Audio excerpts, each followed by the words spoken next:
வணக்கம், இது உங்கள் தினக்கதிர்.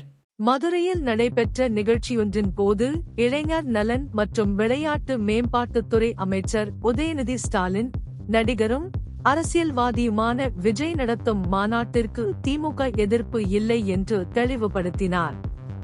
சுமார் 25,000 பயனாளிகளுக்கு 300 கோடி ரூபாய் மதிப்பிலான நலத்திட்டங்களை விநியோகித்த பின்னர் அவர் இதனை தெரிவித்தார்.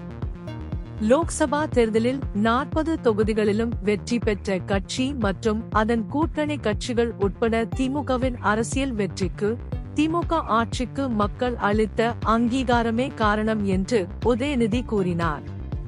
இந்த வெற்றி கட்சியின் முயற்சிகளை தீவிரப்படுத்தவும், மக்கள் நலனுக்கான புதிய நலத்திட்டங்களை அறிமுகப்படுத்தவும் உந்துதலாக இருக்க வேண்டும் என்று வலியுறுத்தினார். முன்னாள் முதல்வர் மு. கருணாநிதி மற்றும் தற்போதைய முதல்வர் ஸ்டாலினின் குறிப்பிடத்தக்க பங்களிப்பையும் அவர் எடுத்துரைத்தார். ஸ்டாலின் பல்வேறு சமூக திட்டங்களை தொடங்கி வைத்தார். இந்நிகழ்ச்சியில் 12,000 பயனாளிகளுக்கு இலவச வீட்டுமனை பட்டாக்கள் வழங்கப்பட்டன.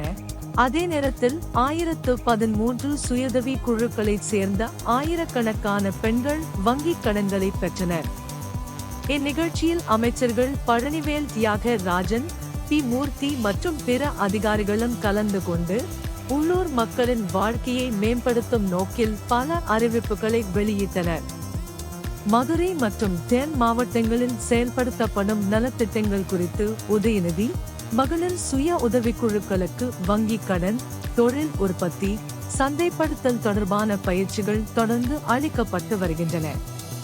கடந்த ஆண்டு 30,000 கோடி ரூபாய் மதிப்பிலான வங்கிக் கடன்கள் வழங்கப்பட்டதாகவும், இந்த ஆண்டு 35,000 கோடி ரூபாய் இலக்கு என்றும், ஏற்கனவே 14,000 கோடி ரூபாய் வழங்கப்பட்டுள்ளதாகவும் அவர் குறிப்பிட்டார். இந்தியாவின் உழைக்கும் பெண் மக்கள் தொகையில் 42% தமிழ்நாட்டின் பெண்களுக்கு அதிகாரம் அளித்ததற்காக திராவிட ஆட்சியின் மாதிரியை உதயநிதி பாராட்டினார். உதயநிதி பாராலிம்பிக் தடகள வீரர் மனோஜை அவரது இல்லத்தில் சந்திக்கும் வாய்ப்பை பயன்படுத்திக் கொண்டார் மற்றும் பாரிஸில் தமிழகத்தின் பாராலிம்பிக் விளையாட்டு வீரர்களின் விதிவிலக்கான செயல்திறனை பாராட்டினார். இது உங்கள் தினக்கதிர். நன்றி.